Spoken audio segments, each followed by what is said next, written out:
سلام دوستان، به کانال NecaTop خوش آمدید. ما روزانه حشرات خرد مثل مورچه، تارتنک یا پشه رو میبینیم و برای ما یگان چیزی جالب نیست.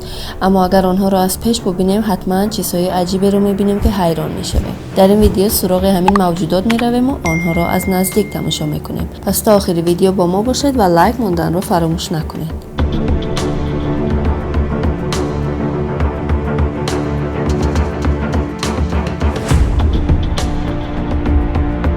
پشه، این حشره خیره را کسی دوست نمی‌دارد. روزی دراز ویزیز کرده می‌گردد و ما را نش می‌زند.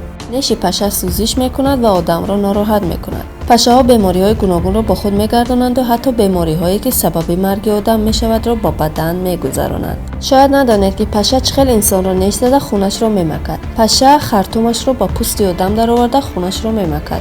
دانشمندان انیق کردند که دهان پشه همان یک خرطوم نیست، بلکه از 6 قسم سوزن مانند ساخته شده است که هر قسم کاری مخصوصی خودش را اجرا می‌کند. دو سوزنش قسم‌هایی مثل دندان دارند که پوست را سوراخ کرده می‌توانند. دو سوزن دیگر پوست را نگاه می‌دارند تا سوزن‌های دیگر کارشون را کرده توانند. سوزن پنجم که خیلی تیز است رگ را سوراخ کرده خون را به درون خود می‌کشد. سوزن ششم آب دهان پشه را با پوست می‌گذراند که سبب خارش، سوزش و بسیار بیماری‌های دیگر می‌شود. بله، این آفریده خدا خیلی خرد است اما چنین ساختی پیچیده دارد.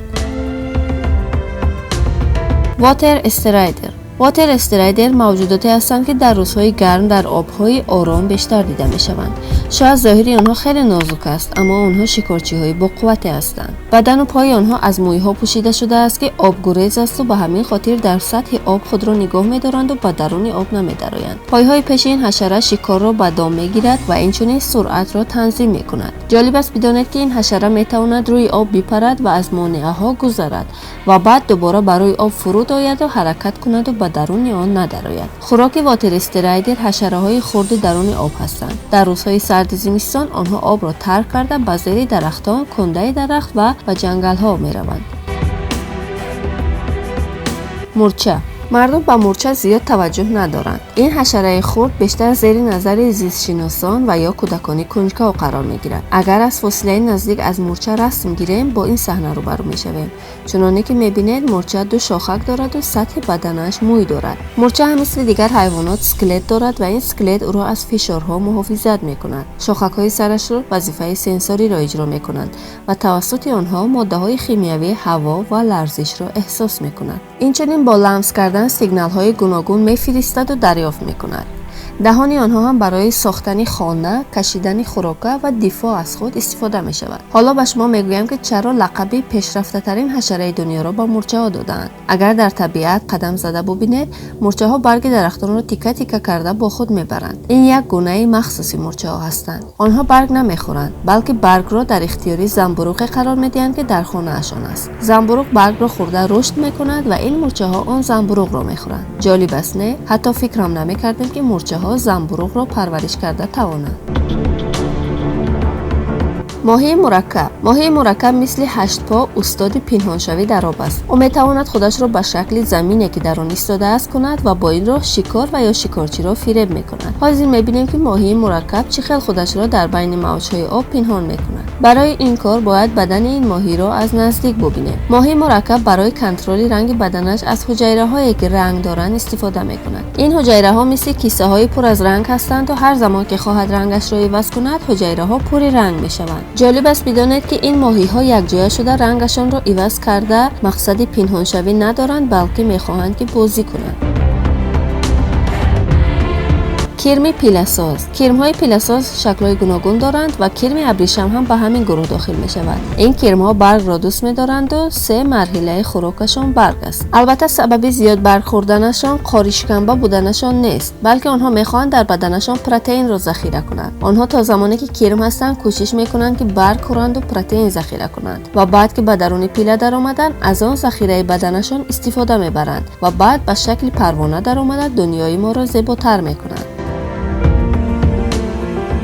شپیش. اگر تا حال شپیش را ندیده اید پس خوش به حالتان.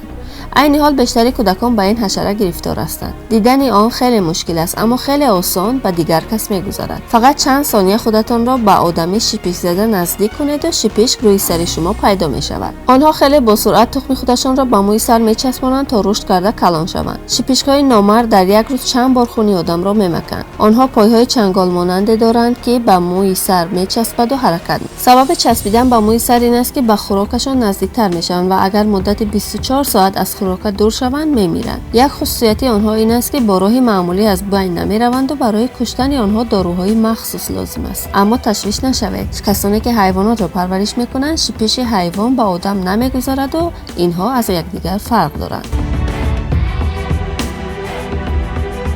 تارتنک جهنده. تارتنک‌های جهنده ظاهری زیبایی دارند. 8 چشم زیبا و پای‌های کوتاه مدار نشان می‌دهد که نقاشی چیره دست آنها را طراحی کرده است. بدن این تارتنک قسمی گیدرالیک دارد و فشار خونی بدنش را تنظیم کرده موشک‌هایش را به قوت می‌کند و به مسافه بلند می‌پرد. پیش از پریدن با تارهایش روی زمین می‌چسبد که اگر به محل پرواز می‌کرده‌اش نتوانست برسد به زمین نیفتد و به جای خودش دوباره برگردد. البته سبب مشهور شدنش پریدنش نیست، بلکه سببش این است که برای جلب توجه جنس مخالف برای او می‌رقصد.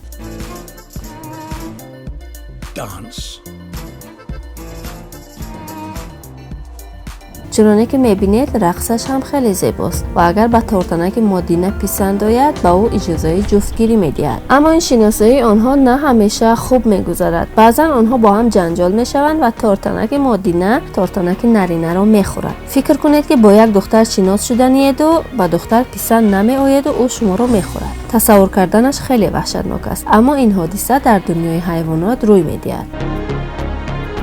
مایگوی مانتیس. این موجود زیباست که درازیش 20 سانتی متر بوده 5 جفت پای دارد. چشم‌های برآمده‌اش او را زیباتر می‌کند و جالب است بدانید که چشم‌های او 16 گیرنده نور دارند و نسبت به چشم ما انسان‌ها که 3 گیرنده نور داریم خیلی پیشرفته‌تر است. خوراک مایگو ماهی مرکب، ماهی مایگو و کرم‌های چندتار هستند. او شکار را خیلی زود می‌کشد. مایگوی مانتیس بکسیاری با قوت است که با قوه دستش شکار را می‌کشد. دانشمندان سرعت مشت او را محاسبه کرده فهمیدند که با سرعت 80 کیلومتر در ساعت به شکارش مشت می‌زند که سبب مرگ آن می‌شود. جالب است که ضربه‌های او گرمی ایجاد می‌کنند و اگر هم که شکار گریزد و مشت به او نرسد از گرمی مشت به او آسیب می‌رسد.